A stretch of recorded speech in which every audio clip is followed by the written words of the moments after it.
ndio dunia, na hivi ndivyo ilivyo leo. Mashekhe wa zama zetu hizi, hakuna tunachopigania ila dunia. Wama alhayata dunya illa mata'ul ghurur. Haikuwa uhai wa dunia hii, ni upuzi na starehe chache.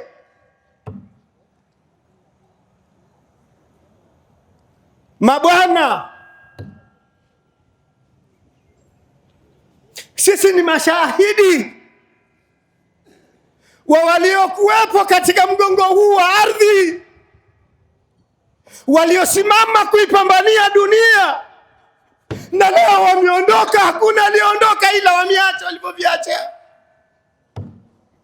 na sisi bado tunapita katika nyendo hizo hizo, hali ya kuwa tunajua waliopita wamekufa, na haya waliodumu nayo hawakuyachukua, wameacha.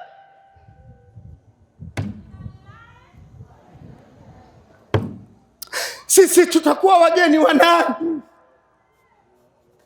Tutakuwa wageni wa nani?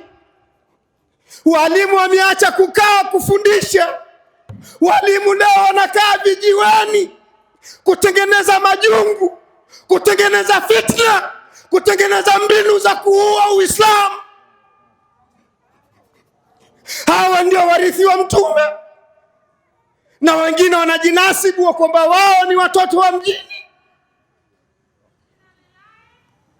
Utakusaidia nini utoto wako wa mjini wewe?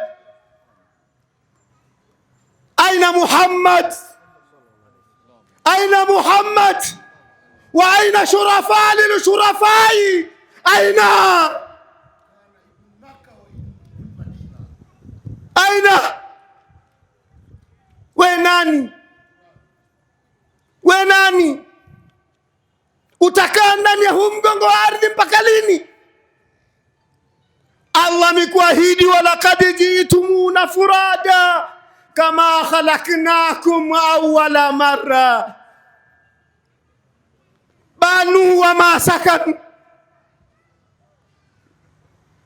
mtatuijia mmoja mmoja, na wapenzi wetu tumewapeleka mmoja mmoja, na walikuwa wana vyao vikubwa tumewapeleka mmoja mmoja. Tumewapeleka tukitaka tusitake, tumewafukia tukitaka tusitake. Mapenzi yetu kwao yako wapi?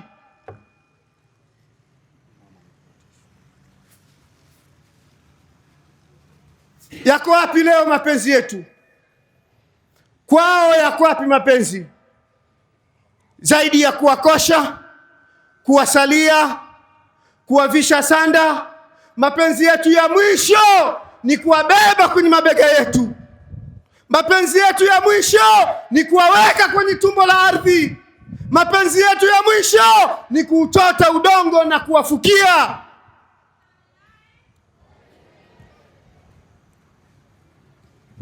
Bahati mbaya sana, hatuna mawasiliano na wao huko. Hatuna mawasiliano na wao. Lau leo tungelijua hali zao walizonazo huko, upuzi tunaofanya katika mgongo wa ardhi hakuna angetokea hata mmoja kuufanya. Lakini kwa sababu hatujui, tunafanya upuzi katika mgongo wa ardhi.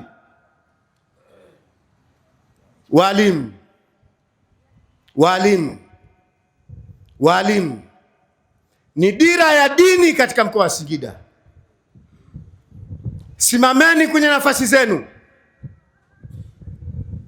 Kama mnabisha, endeleeni kukaa kwenye vijio vya Alkasusi. Badala ya kusomesha, endeleeni kutengeneza vijiwe vya kuvuruga amani ya nchi hii.